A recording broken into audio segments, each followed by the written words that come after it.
Hello, and welcome to the National Cybersecurity Center's Cybersecurity for State Leaders program. I'm Forrest Senti, Vice President of Programs and Operations. And I'm Maddie Gullickson, Program Director of our Secure the Vote initiative. We are excited to share Cyber for State Leaders with you. And the National Cybersecurity Center, or NCC, is a Colorado-based nonprofit dedicated to cyber innovation and raising awareness of pressing cybersecurity issues. Our programs cover cyber education, election security work, and a co-development of the first ever Space Information Sharing and Analysis Center. Our mission is simply to do what we can to secure the world, and that's why we're excited about this program. Did you know that 95% of data breaches come from the government, technology, and retail sectors? Governments are huge targets, not only for their data, but also for the fact they deliver critical services. And as leaders in state government, you are the front lines in helping to defend against ongoing attacks. And ultimately, you are also the front lines of democracy. By championing investments in cybersecurity for your state, as well as modeling strong cybersecurity best practices for your colleagues and constituents, you are leading the way to a stronger cyber future for all of us. And that's why we've designed Cyber for State Leaders, with you as legislators and legislative staff in mind. Once you finish this training and take a short post-training survey, you will receive a certificate demonstrating your completion, as well as your dedication to advancing cybersecurity in your state. We've developed a dashboard on our website that will track the number of certificates per state. So make sure to get your certificate, share it through your LinkedIn or social media channels, and do your state proud. We've created an additional opportunity to elevate your state's commitment to enhancing cybersecurity, and that's a cyber charter that state leaders can sign. You can nominate a leader to sign the charter by emailing us at cyberforstateleaders@cyber-center.org. And with that, let's get ready to dive into our modules. We've broken up our topics into 3 main categories, including an overview of why cybersecurity matters for your state, a breakdown of some of the major attacks that you could be a victim of, and finally, an outline of some key steps that you can take immediately to start better securing yourself. So please keep in mind that in spite of the challenges of pulling a training together like this in the midst of a pandemic, the benefit is that we've been able to bring together a series of experts from all over the country. And while we personally had the opportunity to use a studio in the making of some of the videos that you'll see today, other experts were kind enough to bring us into their homes and offices. And some of the experts that you'll hear from today include people like West Virginia U.S. Senator Joe Manchin, former Department of Homeland Security Deputy Undersecretary for Cybersecurity Mark Weatherford, Heather Nauert, former spokesperson for the United States Department of State, as well as other senior experts and researchers at places like Google, Microsoft, and IBM. And for those listening right now, we even have a special message from Shark Tank Shark and cybersecurity guru Robert Herzog. And because we have so much limited time with you, we've also added a section of additional discussions and updates on things like election security, the Small Business Administration's cybersecurity resources, as well as tips from experts on how to respond for and prepare to cyber attacks. Throughout the year, we're going to be continuing to add additional materials as well, so please keep an eye out. Before we get started, we want to say a huge thank you to the speakers who have shared their time and thoughts with us, and to Google for supporting this initiative and helping to make it possible. And to set the stage for the program, we are grateful to have our CEO, retired Lieutenant General Harry Radke. General Radke served for over 35 years in the Air Force, working across multiple sectors of information technology, communications, space, network, and cyber operations. Hello, state leaders. I'm Harry Radke, CEO of the National Cybersecurity Center, and I thank you for joining this training session. Cybersecurity could not be a more critical issue at this time, and I am grateful that so many of you are willing to take this time to learn how to defend yourselves against cyber attacks.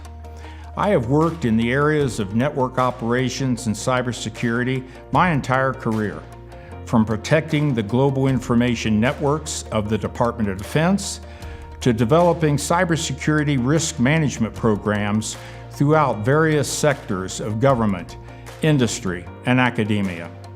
I've had real-life, frontline experiences in protecting, defending, and restoring information networks from physical attacks, like establishing the restoration priorities for over 5 million circuits in New York City following the 9/11 terrorist attacks, to fighting cybercrime, espionage, and service denial attacks across both public and private enterprises. As I look across the landscape of what we now know as cyberspace, I see more opportunities for connectivity, collaboration, and innovation than ever before.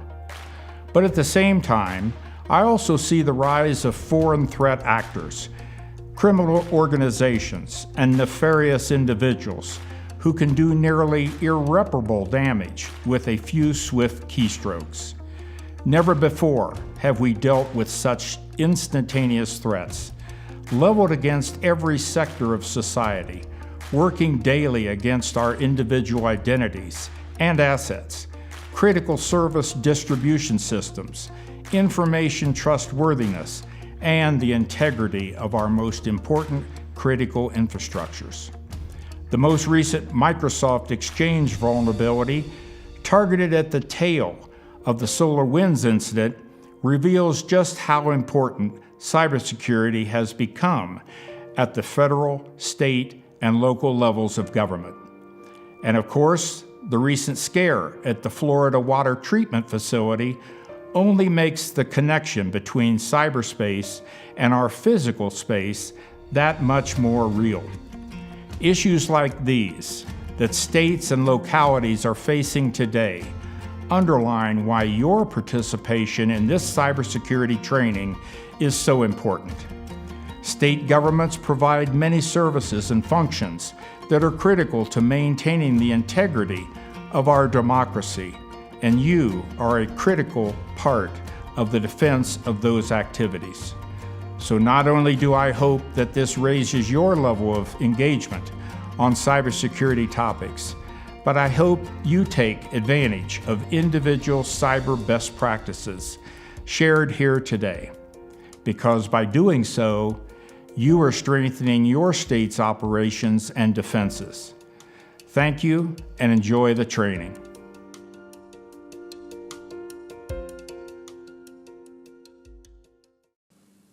Thank you, sir. So, let's start by jumping into a real-world example of why cybersecurity matters at the state level. To do that, we have Herman Stockinger, Director of the Office of Policy and Government Relations at CDOT and Transportation Commission Secretary. He'll be walking us through an attack on the Colorado Department of Transportation in 2018. He'll share how the attack happened, what it impacted, and what legislators can do to help support state agencies in defending against these kinds of incidents.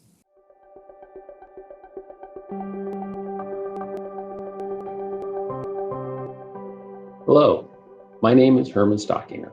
I'm the Deputy Director for the Colorado Department of Transportation, or CDOT, and I'm here to talk with you about how our agency handled a cyber attack. On February 17, 2018, an attack began to occur on CDOT's computer network. This infiltration made its way through CDOT's network, affecting servers, users' computers, and data by ransomware. Every entity of CDOT's business operation was affected in some way, and it initially put the majority of communications and operations in the dark. Questions like, can we pay our employees? Can we pay our contractors? Did the attack include infiltration of our highway electronic sign network? Even the question of how do we keep 3,000 employees busy if they can't use the computer for an undetermined amount of time were questions we realized we really weren't prepared to answer. CDOT has experience with large-scale disasters. In 2013, Colorado had unprecedented floods that washed away highways. We created an emergency response team to handle that disaster. One wouldn't think a computer software disaster is on the same scale as a natural disaster, but it really was. Similar to the response to our 2013 floods, we developed an emergency response team at CDOT. And on March 3rd, the state established a statewide unified command, including cybersecurity experts from the Colorado National Guard and led by the state's emergency management agency. Unified Command not only focused on CDOT's cyber network, but the larger potential vulnerability to the statewide network. Our headquarters auditorium became a 24/7 command center where dozens of experts worked around the clock to find and eliminate threats. And then, when monetary ransom deadlines were not met, a second intrusion occurred. Weak points were identified, and the impacts continued to reveal themselves throughout the incident. On March 23rd, the program brought full resolution to the cyber attack. In the final outcome, CDOT never paid the ransom, and we built a stronger future for CDOT security. Between responding to the disaster and accelerating pre-planned upgrades, the disaster cost over $3 million. Being prepared for this type of threat involves instilling a mindset for all employees that the threat is real, and involves preventative maintenance for systems and users, keeping up with the latest available technology to prevent attacks from happening, and the ability to communicate through multiple systems and diversifying resource dependency. Thank you for your time, and let's all keep doing what we can to keep ourselves and our communities safe.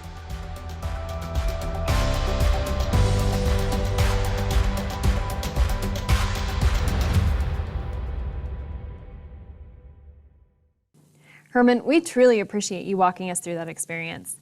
Obviously, keeping technology updated is a critical component, as is enhancing the regular monitoring of networks. His discussion also raised an unsettling question that more communities are dealing with: whether or not to pay ransoms in the face of these types of attacks. And it's not just large state governments that are dealing with this challenge.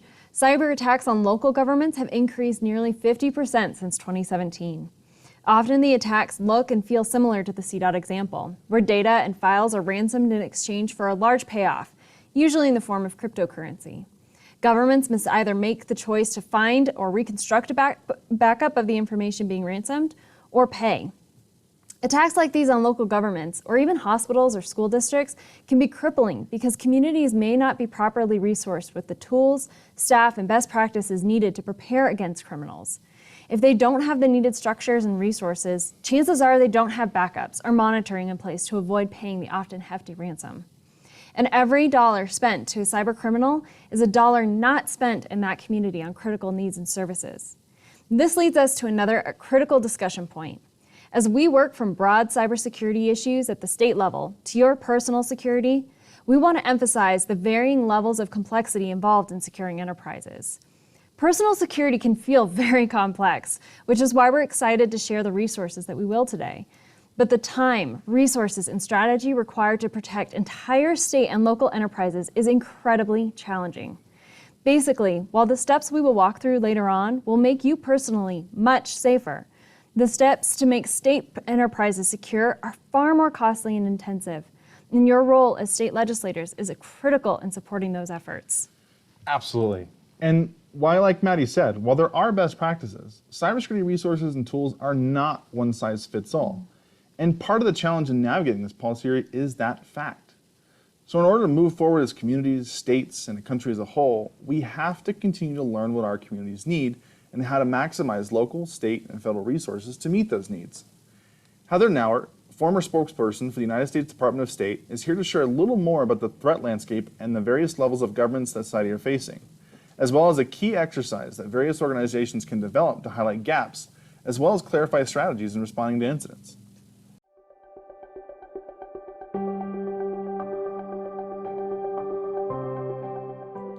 Hi, I'm Heather Nauert, former State Department spokesperson and acting Undersecretary for Public Affairs and Public Diplomacy, here today to talk to you about the importance of cybersecurity. This is one of the most important issues facing America today and was one of the top issues that we worked on while I was at the State Department. Every day across America, adversarial foreign governments and criminal groups look for ways and new ways to infiltrate our networks. Cyber hacking and ransomware have become weapons of choice for these groups. Why? Because it's cheap, it's easy, and can be so lucrative. Some companies even pay off their ransomware attackers just to get their data back. Not only is this wrong, but it encourages more attacks and puts us all at risk. And that is why state and local governments and the private sector are under attack like never before. Not just large organizations are at risk, but smaller groups too. Elected officials and CEOs must take steps to strengthen their network's defenses. This training curriculum is a good first step to prepare you to be vigilant. Then it's essential that you establish a robust cybersecurity policy and hold frequent drills. I encourage clients that I work with to go beyond just strengthening their networks. Hold tabletop exercises, essentially mock drills, and determine a communications plan for employees, the public, customers, investigators, and the media. Hopefully, you will never have to execute on this plan, but the stakes are simply too high to not be prepared.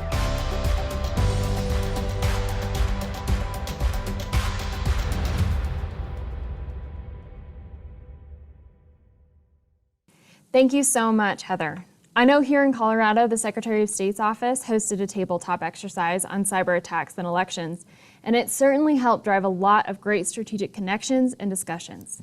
And as we think about some of these types of exercises, we can't not talk about one of the key individuals in the state who works to help maneuver the cyber landscape, the Chief Information Security Officers, or CISOs.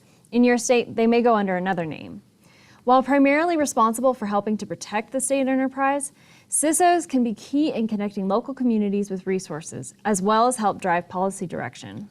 And to help us walk us through more of what CISOs do and how they can be a resource in the policy arena, we have Debbie Blythe, Colorado's Chief Information Security Officer. Debbie has been Colorado's CISO since 2014 and brings over 14 plus years of information security experience to the position.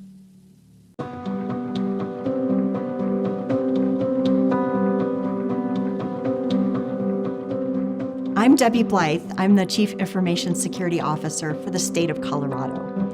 So what is a CISO? The Chief Information Security Officer is responsible for setting statewide security policies, for working with state agencies to evaluate risk for their programs, for monitoring for security threats and leading incident response, for ensuring state systems comply with state and federal laws and regulations, and ensuring that vendors are providing systems and services that comply with state policies, for monitoring and reporting on risk across the state.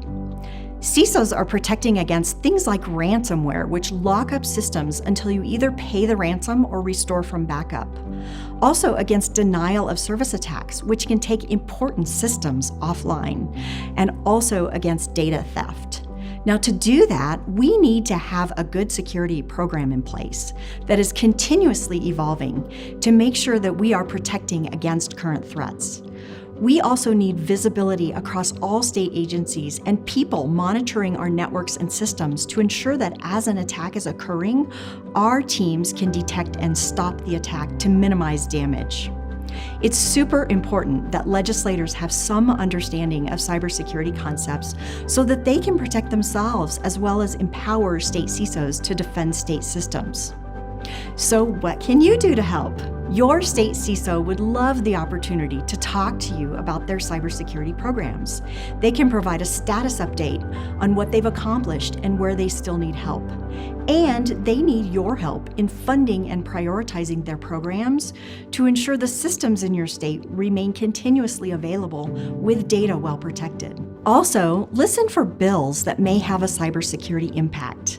And feel free to pull your state CISO into the conversation. They can be used as a resource to help advise on things that may cause increased security risk in your state.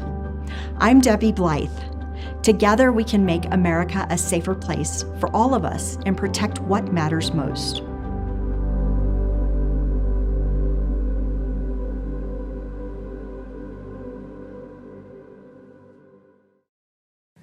Thank you, Debbie. Your work and the work of all CISOs is critical, and we hope you all get to know your CISOs after this training. So, faced with the complex state, local, business, and personal challenges, what can you do? Well, one of the first things is to become more aware of how cybersecurity impacts the lives of your constituents and your own life on a daily basis. But alongside that awareness, it's important to start to learn that there are practical steps you can take as a policymaker and an individual to become proactive about working towards a cybersecure future. And that's what you're doing right now by taking this training. We won't cover every major threat or all the tools in the toolkit today, but we are going to cover some fundamentals that will help you create a foundation for more cyber learning. And by establishing a strong foundation, you can continue to add not only to your own personal learning and security, but to the greater policy awareness for your state. To drive that point home, we have a special message from West Virginia Senator Joe Manchin, Chairman of the Senate Armed Services Subcommittee on Cybersecurity, on how the work you do to learn more about cybersecurity on a state and personal level makes us all much safer. Senator Manchin. Hello, I'm Senator Joe Manchin, and I appreciate this opportunity to touch on the importance of cybersecurity. As we know, cybersecurity awareness is vital across many different sectors, both personal and official. I'm proud to serve as chair of the Senate Armed Services Cybersecurity Subcommittee, which oversees policies and programs related to cyber forces, operations, and capabilities. As technology continues to develop and play an integral part in our daily lives, we must ensure that we are equipped to handle every cybersecurity threat that comes our way. Here in the Senate, my entire staff participates in cybersecurity training, which details how to identify red flags in a suspicious email, the significance of two-factor authentication, and provides overall guidance of how to protect yourself online. Additionally, social media is a significant part of our outreach efforts. It allows greater communication between me, my staff, and our fellow West Virginians, and that is why we continually work to ensure it remains a safe, secure platform for us all. This past year in particular increased the need for online education and services, and with that comes an even greater need for awareness of how to defend yourself against online vulnerabilities. So thank you to the National Cybersecurity Center and Google for showcasing best practices and promoting awareness for online security. God bless.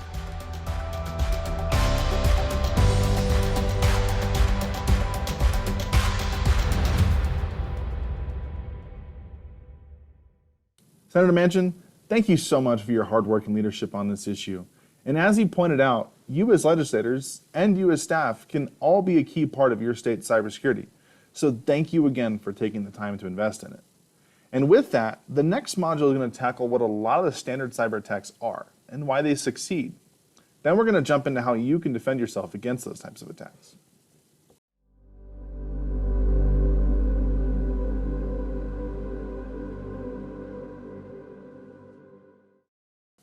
Welcome back to Module 2, Cyber Attacks and Why They Work. Here we're going to define different types of attacks and why they can work. We want to share this as a baseline before getting into the best practices because it's easier to implement practices when we know why we're doing it in the first place. The first attack we are going to cover is phishing. This is a huge one. Phishing attempts are everywhere, and attackers have gotten incredibly advanced, studying our behaviors and fine-tuning their approaches to exploit our vulnerabilities.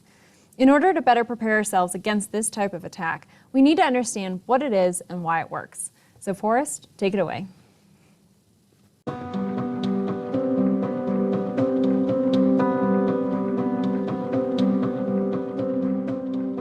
Imagine checking your email and receiving an alarming message about one of your online accounts. The email says that your account has been compromised, and it provides a link to enter your private information. The email sounds and looks legitimate, but it wasn't real.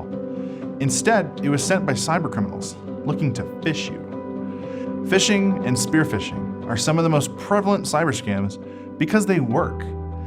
Phishing is when scammers send out mass emails, hoping to trick people into divulging personal and financial information by pretending to be a legitimate source, like a bank, a trusted retailer, or a delivery service. Phishing scammers often ask the user to reset passwords in an attempt to steal information. And unlike random phishing scams, spear phishing, just like it sounds, is highly targeted and points directly at you. Spear phishing scammers might even use social media or other public information to find out personal details. Then, they use this information to craft fake emails that sound believable and real. This type of scam is one of the most popular methods used against people of influence, just like you. If you fall for a campaign like this, you may end up downloading malicious software or malware that can infect your device. Alternatively, criminals sometimes install a type of malware called ransomware, which is designed to block access to a device until a sum of money, often in cryptocurrency, is paid. Once criminals have control over your device, they can change your passwords, steal your money, and even your identity. The good news is that there are ways to help prevent phishing emails from impacting you. Knowing what they look like is the first step. No legitimate bank, government agency, or business will send you an email requesting that you re-enter your private information. Misspellings, poor grammar, and typos are also clues to watch for. If you receive a phishing email, the best thing to do is stop. Don't click anything in the email or share it, and contact IT support. Stay vigilant, take a breath, and think before you click.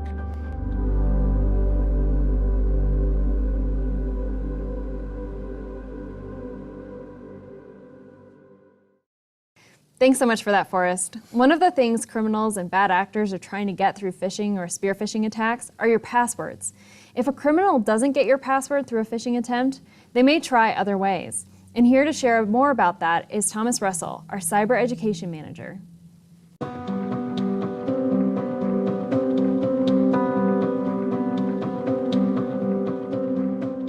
Did you know the average person has 27 online accounts? And each of those accounts requires picking a username and a password.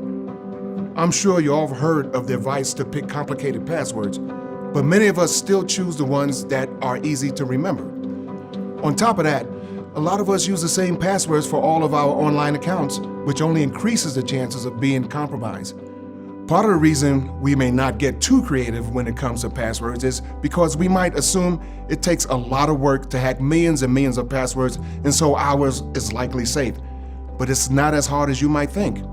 There are a few ways hackers work to get your password. Brute force is the simplest, but can also take the longest time. Hackers simply try every combination of words and symbols they can. To make brute force attacks easier, hackers might use a tactic called a dictionary attack. A dictionary attack uses software to try to guess the passwords by randomly cycling through different combinations of words, symbols, and numbers.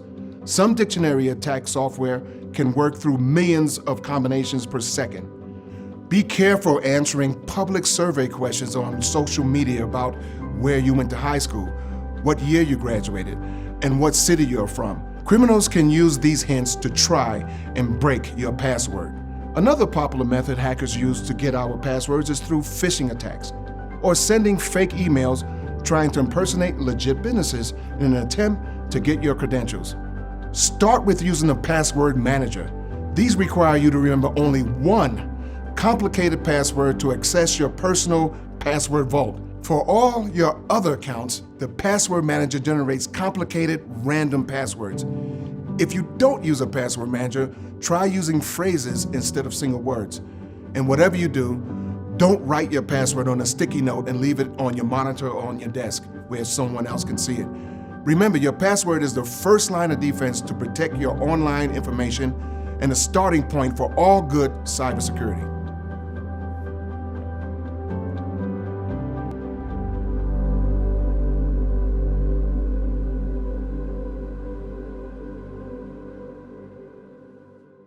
Thomas, our own Cyber Mr. Rogers, that was an incredibly helpful walkthrough, so thank you so much. Passwords are such a critical part of your security. This can't be understated. And this is one of the most significant vulnerabilities that we all have. Because in today's world, we create so many passwords and accounts. But next, we're going to talk about a slightly less known attack that can compromise your security, SIM swapping. And this attack is more likely to be used against people like you because you are a higher profile individual. Ready?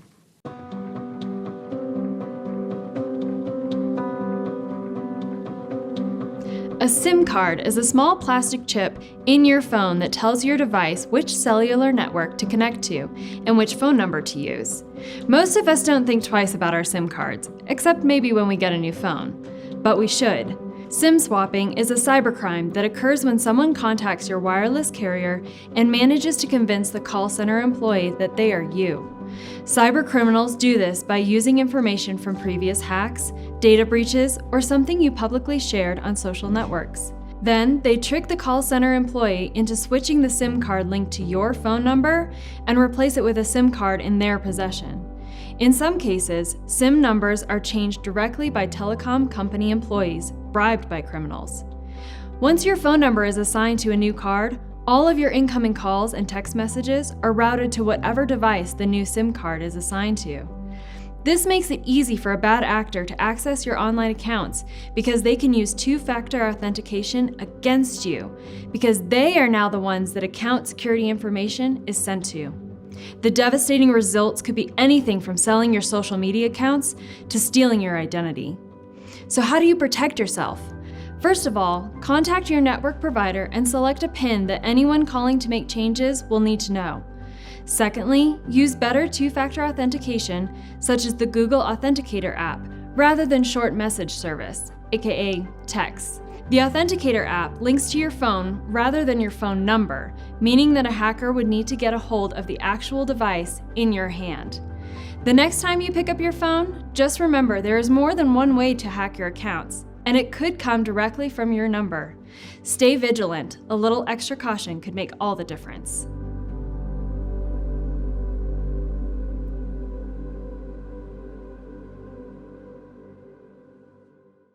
So similar to snow swapping, and good job by the way, another vulnerability we might not think too much about is what can actually happen if your device itself is stolen.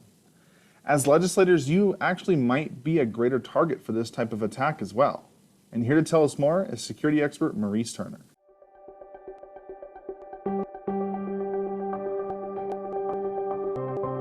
Hi, my name is Maurice Turner.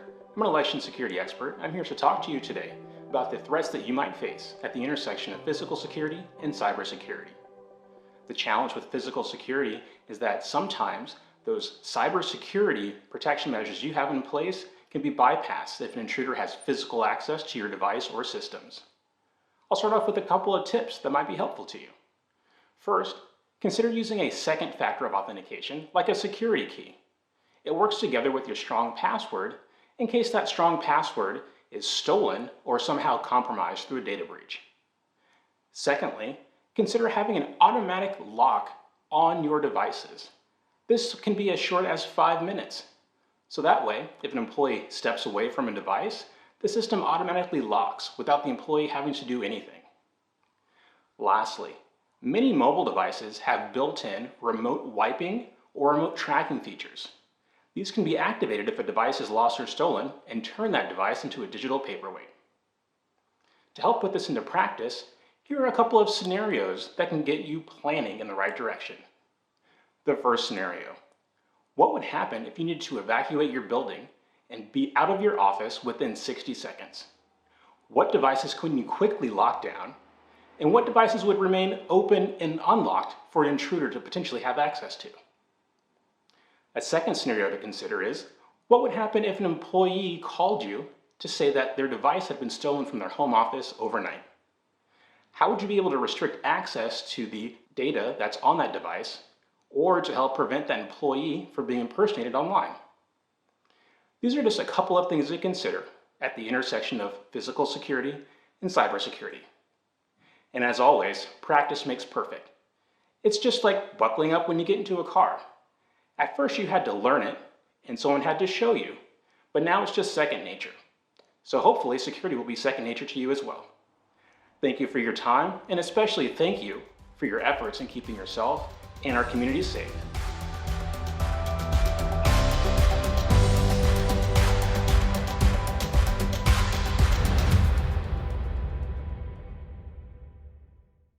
Maurice mentioned that there are tools to shut down access to your device. For more details on this topic, we suggest you take a look at the one-pager in the supplementary materials and associated links to the type of device you have to dive deeper into how to protect it if it's stolen.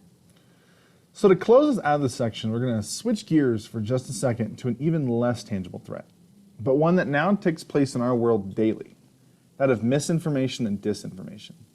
And for this discussion, we have the NCC's Chief Strategy Officer, as well as resident cybersecurity expert, Mark Weatherford, to share some insights.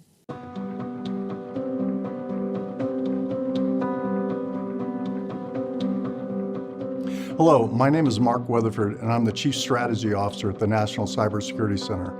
I previously served as the first Deputy Undersecretary for Cybersecurity at the Department of Homeland Security in the Obama administration, and was the first Chief Information Security Officer in the state of California in the Schwarzenegger administration. I also served as Colorado's first Chief Information Security Officer under both Governor Bill Owens and Governor Bill Ritter. The challenges of misinformation and disinformation are everywhere today. And while the recent Russian misinformation campaigns to distract American voters and the ongoing fake news about COVID-19 are front and center, they're only the most visible.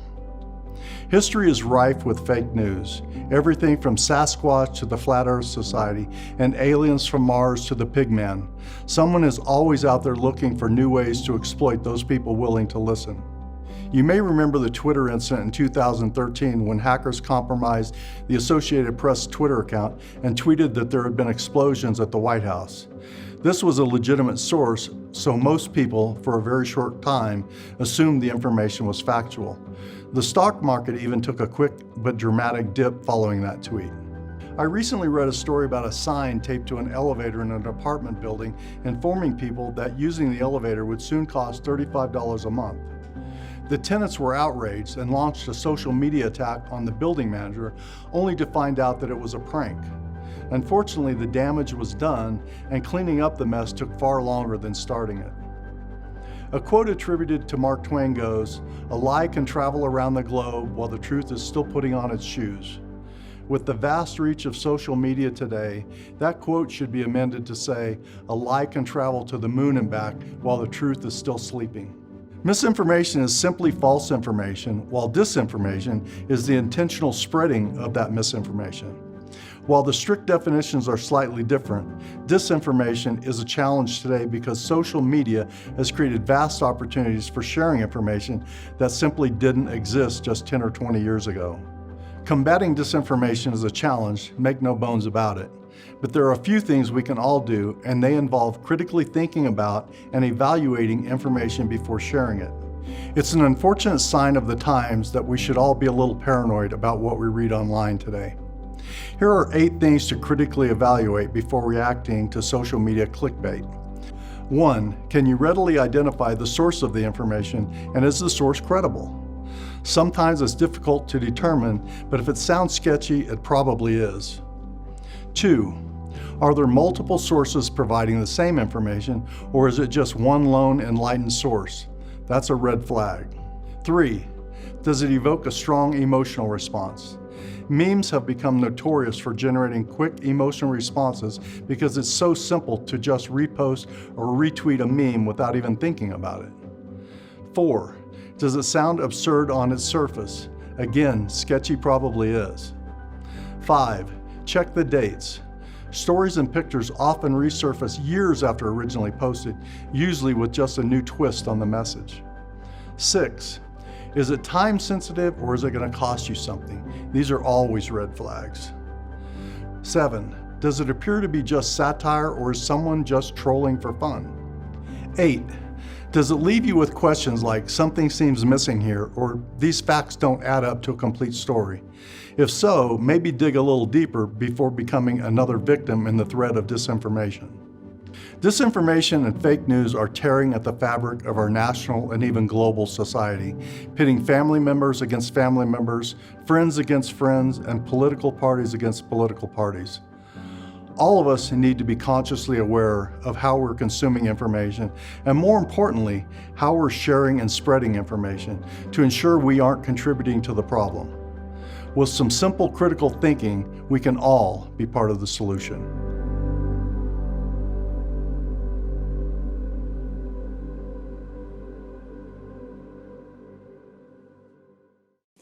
Okay, that was a ton of information. And now I can imagine we're all feeling a tad bit nervous about how we can protect ourselves against all of this.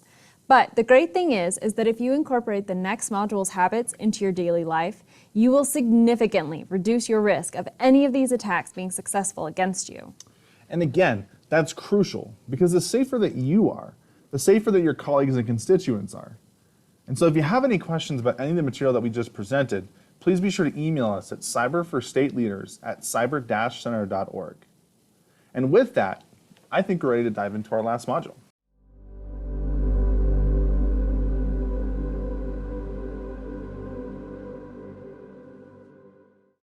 Welcome back, and welcome to the final module. We've covered why cybersecurity matters, what types of attacks you may see, and now we're going to tackle the most important part, how you can protect yourself and not get duped. There's a lot of material in this section, so if you have a tough time taking notes, know there are one-pagers available to highlight the main tips on our site. And here to tell us a little more about what duped means and why you should put it to practice is Robert Herzog, Shark Tank star and founder of the Herzog Group, to kick us off.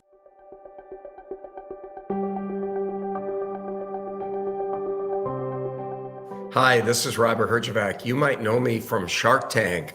What you might not know is I'm a cybersecurity expert. You know why I'm an expert? Because I've been doing it for 30 years. I started in my 20s with mainframe security, did a lot of VPN and firewalls and all that kind of stuff. And today I run the Herzog Group, and we're one of the world's leading managed security and complex security companies. We do everything from design and consulting and managing large environments, including many government organizations. And we all know, especially governments, how much we are all under attack. The level of attacks is increasing at a rate never seen before. And it's just going to continue with this post-COVID world and everyone working from home and the digital economy. It's only going to get harder. And you know what? You got to stay smart online and don't get duped. And what does that mean? Deploy multi-factor authentication. Update your software regularly. Passwords, make them stronger. Your first dog is not enough, or your kids' names, make them stronger. Encrypt your messages, files, and backups. Don't click on things you shouldn't.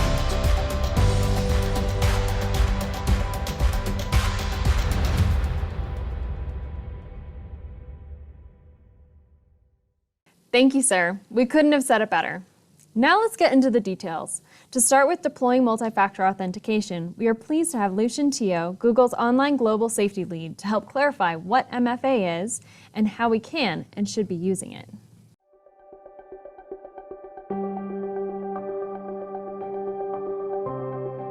Hi, I'm Lucian Teo, online safety lead at Google. Most of us are used to logging into our various devices and online accounts using a single factor of authentication, like a password. At this point, you would have learned how to create strong passwords, and you'd also know that you should be using unique passwords for every account you have. But given the growing sophistication of cyber threats, especially those aimed at sensitive information held by state legislators and government employees, you might want to consider using more than one type of authentication, or what's called multi-factor authentication. Enabling multi-factor authentication is like adding a PIN-activated security system on top of your normal lock you already have on your front door. Multi-factor authentication incorporates different pieces of information like something you know, something you have, and even something you are. Something you know is the most common type of authentication. Passwords, passphrases, PIN numbers, secret questions, and smartphone swipe patterns all fall into this category. These types of authentication are great, but adding at least one other form of protection is critical for good cybersecurity. Something you have is another type of authentication that requires a piece of physical hardware. This could be a USB key, a smart card, or a random code generated on a dongle. Codes sent to your phone via SMS would also fall into this category, though SMS authentication can fail if you should become a victim of SIM swapping. A better alternative for something you have would be an authenticator app such as Google Authenticator, which requires you to have your physical phone in your possession. You could also use personal biometrics such as fingerprint scans, facial recognition, iris scan, or even a voice print as a form of authentication. These types of authentication are more difficult to compromise. Most online accounts offer steps for at least two-factor authentication, and keep an eye out for the common question of, would you like to use multi-factor authentication, or would you like to enable two-factor authentication when you sign in or create an account? Your IT department can also help guide you to these options. Though any of your accounts that contain personal information should be protected, it is important to be extra vigilant with your email, social media, and financial accounts, as they are some of the most commonly targeted by cybercriminals and can be especially damaging for civic leaders and state legislators. Besides the obvious theft of information and finances, bad actors can use your accounts to pose as you and deploy harmful and inaccurate news and information. For additional information about setting up multi-factor authentication, contact the specific software or account you're trying to protect. But ultimately, setting up multi-factor authentication is relatively simple and significantly more effective than a simple username and password. And trust me, the extra steps you take to deploy multi-factor authentication on your account, especially in addition to the rest of the dupe practices, will make you safer.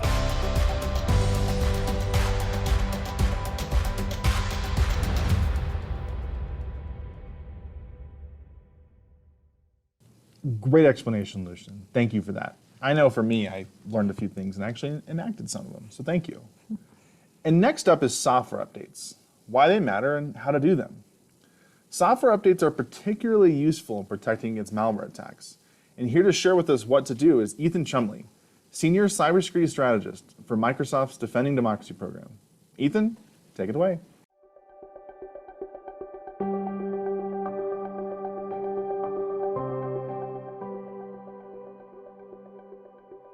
Hi, I'm Ethan Chumley with Microsoft's Cybersecurity and Democracy team, and I'm here today to talk to you a bit about hygiene. And no, I don't mean the flossing or the scrubbing kind that are part of your daily routine. I'm referring to cyber hygiene, a critical part of keeping your computer system secure. If you're not sure what hygiene looks like, just think of those little pop-up windows that ask you to install the latest operating system version, the latest app update, or that next patch. And I know, just like you, waiting to install those updates during an already busy day can seem tedious, but this is a key practice to maintaining good security. Getting in the habit of downloading and installing the latest software updates is an easy way to keep yourself, your networks, and your computer safe from a security incident. Why? Because when bugs or vulnerabilities are found in software, they're typically fixed quickly by the software vendors, but it is then dependent on you to install those latest updates when prompted. Just like flossing, updating your systems is a routine preventative action that can keep intruders out and keep your data safe. Not to mention, it's a lot cheaper to be preventative than to clean up after the fact. We encourage regular updates across all of your devices, from the apps on your phone to the software on your laptops, even the smart fridge and Wi-Fi connected thermostats you may have in your home. Of course, your IT departments need to update shared servers and websites and backend systems too. Patching and restarting those shared servers might cause some downtime and feel inconvenient, but well-communicated maintenance windows during off-peak hours are essential to good security across all IT-owned systems. Your security needs are ongoing and they're constantly evolving. There are bad guys out there hoping that you don't apply the latest patches and updates because you'll just be making their jobs easier. Many of the hacks we hear about these days were avoidable, as they relied on victims' computers running old and out-of-date software, often a result of ignoring patches and delaying major software updates for weeks, months, or even years. If you're watching this video, that means you're a leader in your community. This means you are in a position to contribute to a culture of security. And as a leader, you're in the position to help your organization align to security best practices. This might mean allocating funds or asking your IT teams about how they're managing updates responsibly. And finally, it means you're in the position to encourage the community, businesses, nonprofits, and other organizations around you to practice good cyber hygiene, to make sure they are updating their systems and that everyone is encouraging one another to be vigilant about creating a secure environment. I thank you for your time, for your commitment, and thanks for clicking OK on that next update prompt.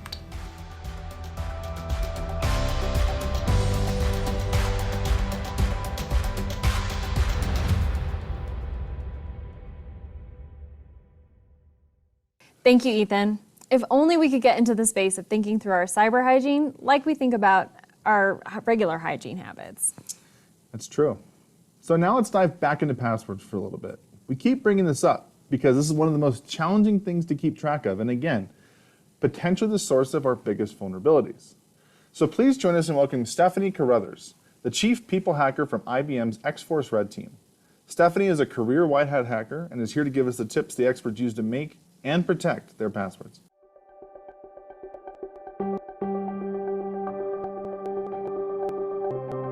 Hi, my name is Stephanie Carruthers, or you can call me Snow. I'm the Chief People Hacker at IBM's X-Force Red.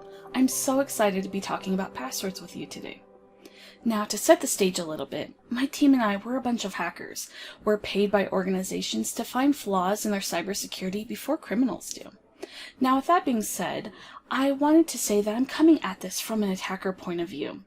As I'm talking about passwords, I'm also going to be talking about how to make yourself more secure.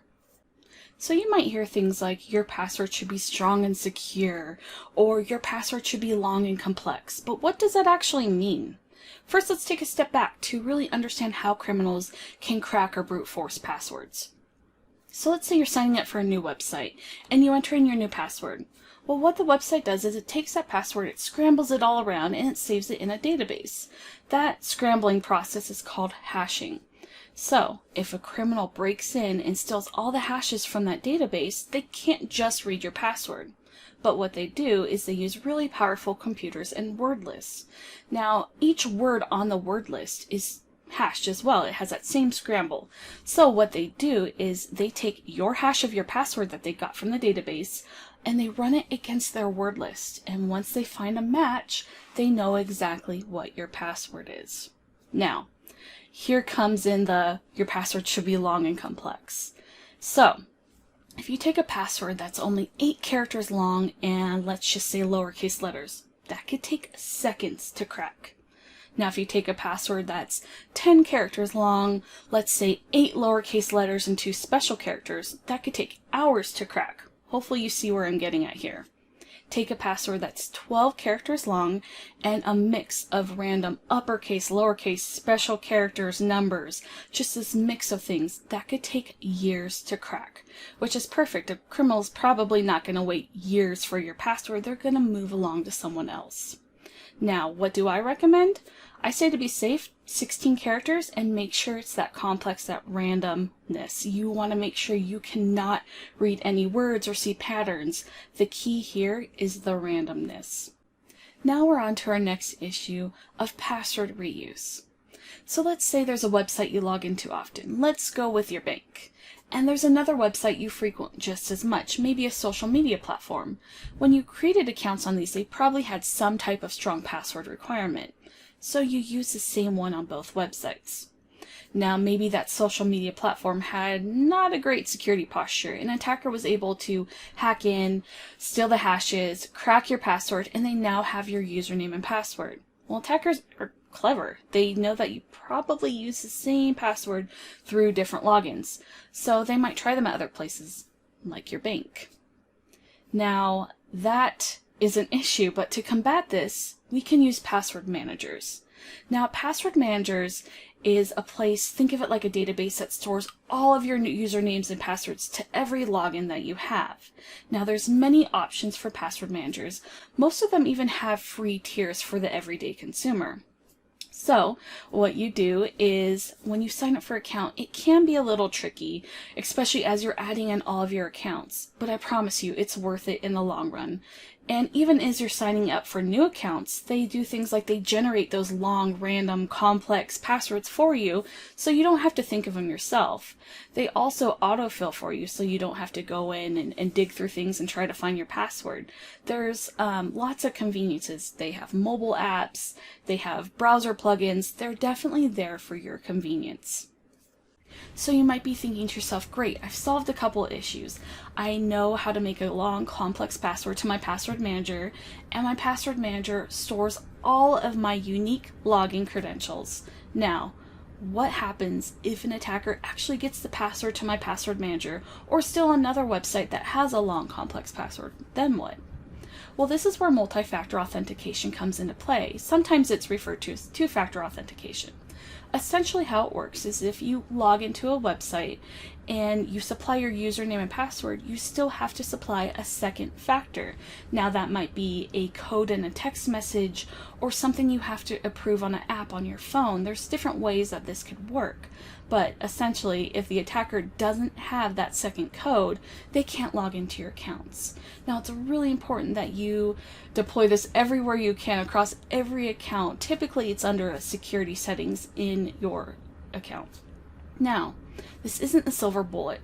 Attackers are getting crafty. Sometimes if they try to log into your account and you do have 2FA, what they might do is launch a social engineering campaign against you. They might call you claiming to be the bank and they need to verify you, so you need to confirm a code that you just received.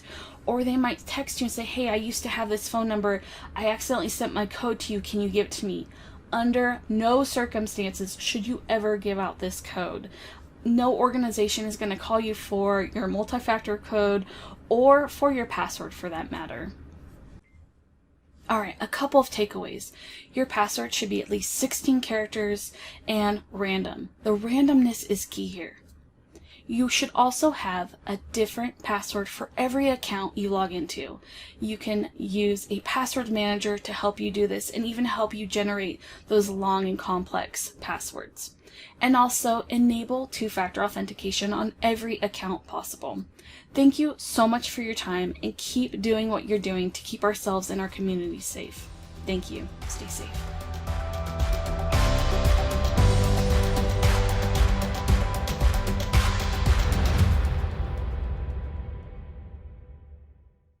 That was a great explanation, Stephanie. While 16 characters may be a little daunting, think about it this way.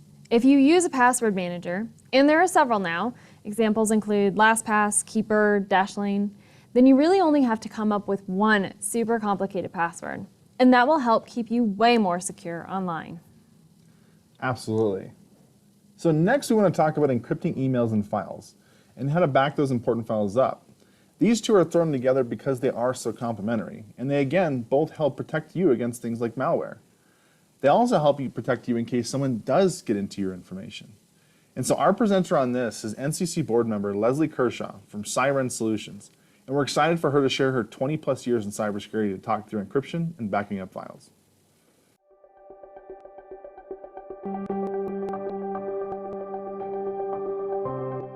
Hello, my name is Leslie Kershaw, and I've spent 20 years in the field of cybersecurity. First, as an NSA offensive cyber operator, using attack methodologies to gain access to systems on behalf of our government. Later, I used those insights to help commercial entities harden their defenses. What I've learned over the years is that security measures cannot be overly cumbersome, otherwise users will not implement them. While the best security is to avoid technology altogether, that's just not realistic. The other thing that I've learned over the years is that no matter how good your security, a determined attacker given enough time, resources, and incentive will gain access to the systems and information that they want. For you, this means that you should do your best to implement tools that make it difficult for an unskilled or moderately skilled attacker. When faced with advanced aggression, the best solution is to formulate a good recovery plan. Today we'll talk about encrypting email to prevent sensitive data from being viewed by unintended recipients. We'll also talk about how to back up data so that you can recover if you are the victim of an attack. Before the internet, we relied on the Postal Service to deliver messages for us. When we were on vacation, we would send those glossy postcards filled with details about the fun times that we were having. We didn't care if anybody saw them. When faced with difficult news to share, we would write a letter and fold it into an envelope. We may even buy envelopes that had additional security to protect the sensitive information of our writing. When we think of our email messages, we should think of them in the same way. Unencrypted email is that postcard that anyone can read, with limited tools and knowledge. When we communicate sensitive information, we need to use encryption to wrap our message in that protective envelope. There are 3 mechanisms that you can use to encrypt messages. I'll go from the simplest methodology to the most difficult. The first is through enterprise encryption. This will be set by your organization's IT staff. The encryption will leverage SMIME, which allows for the encryption of any type of data that you would like to send. They will issue you a signing certificate that can be tied to your email. Once you install this, you'll simply check the encrypt email button or the lock button to encrypt your email message. As long as your intended recipient's organization also supports an encryption management server, you can send and receive without issue. Leveraging this will take care of 80% of your sensitive communication. If you want to send an email to someone who does not have encryption management at their organization, or you just want to add an extra layer of protection, you can encrypt the document itself. To do this, if you're on a Windows system, you can select to WinZip the document and then add the password.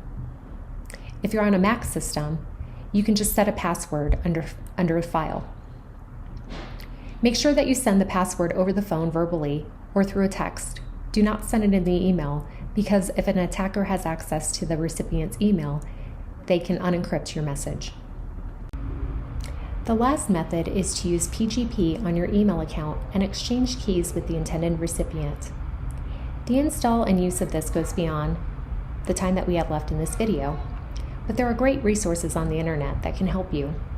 The only drawback of this method is that it only encrypts plain text emails.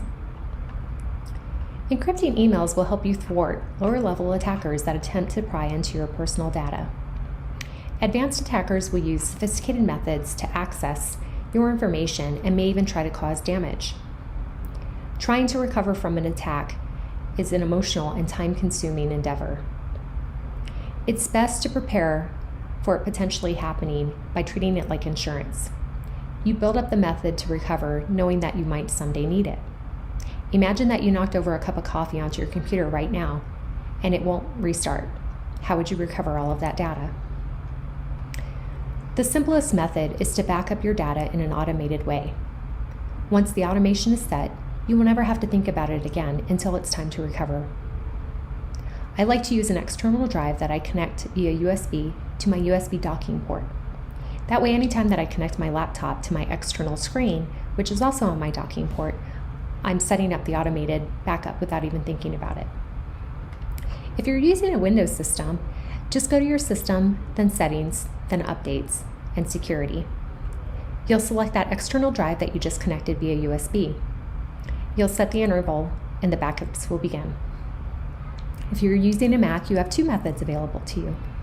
The first is to connect to iCloud. You'll select the drives and the documents that you want to be automatically updated, and they'll take care of that for you. The good thing about that methodology is that you can also access those files on different devices. You can also set up your Mac for external drive automated backup in a similar way. You'll just go to System Preferences, select the Time Machine, and follow the prompts. I hope that you never have to recover your files or that you're a victim of an attack. But if you are, I hope that this helped you prepare. Have a great day.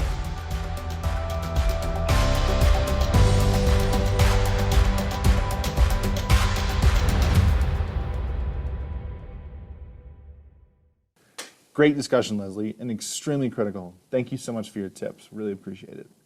You know, and I think one of the things that's really helped me quite a bit is setting calendar alerts to back up my devices regularly. Exactly. We set calendar reminders for everything else, so why not our backups?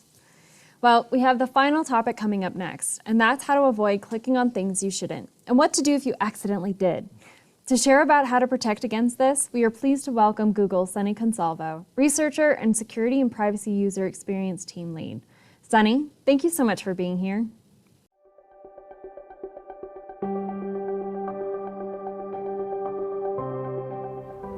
Hi, I'm Sunny Consalvo, a researcher at Google who focuses on security, privacy, and abuse topics. By now, you've learned a lot about how to avoid email phishing campaigns, so in this module, we're going to dive a bit more deeply into how to be aware of what not to click on when it comes to web pages, and what to do if you accidentally do.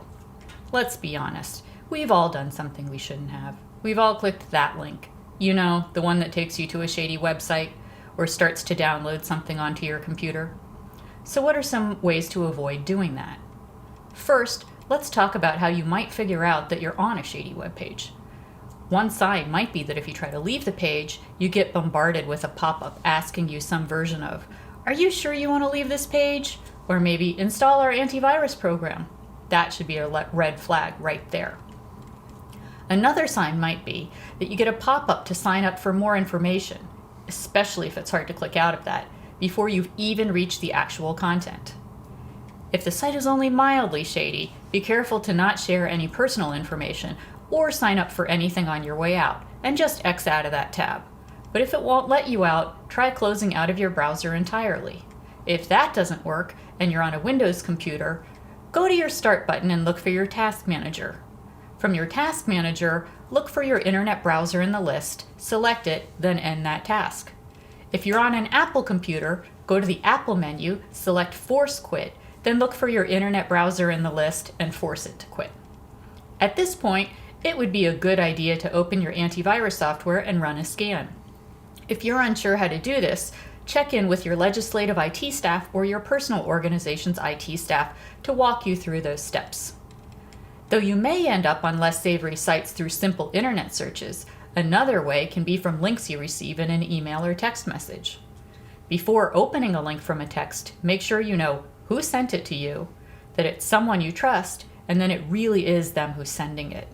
If you don't know who it is or are suspicious that it might not really be who you think it is, don't open it. You can always contact the sender another way, for example, by giving them a call, just to make sure it's not a phishing attack. And when it comes to email, there are several tools you can use to proactively scan for malicious links or attachments. If you want to check where the link leads to, hover over it and make sure you recognize the source and that the source in the hover matches what's in the email. It's a good idea to check the source in your internet searches too, to make sure the domain you're about to click on is the right one. Most email platforms now have some type of alert or warning to draw your attention to potentially suspicious content. With Google's Advanced Protection program, for example, even more stringent checks are performed before you try to download something. Advanced Protection flags and may even block file downloads that may be harmful. These steps to protect yourself aren't done in a vacuum.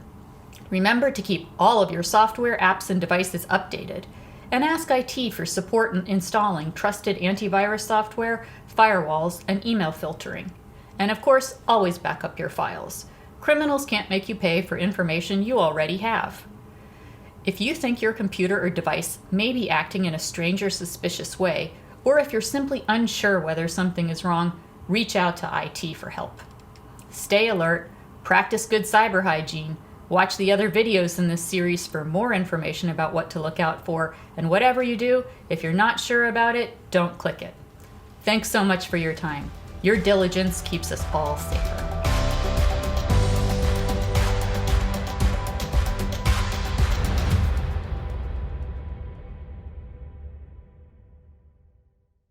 Great video, Sunny. Another key thing to remember as you're looking at various sites is whether there is a padlock at the top left of the URL bar, or even where the web address is. If there is one, chances are it is more secure. So again, thank you, and thank you for all of your time.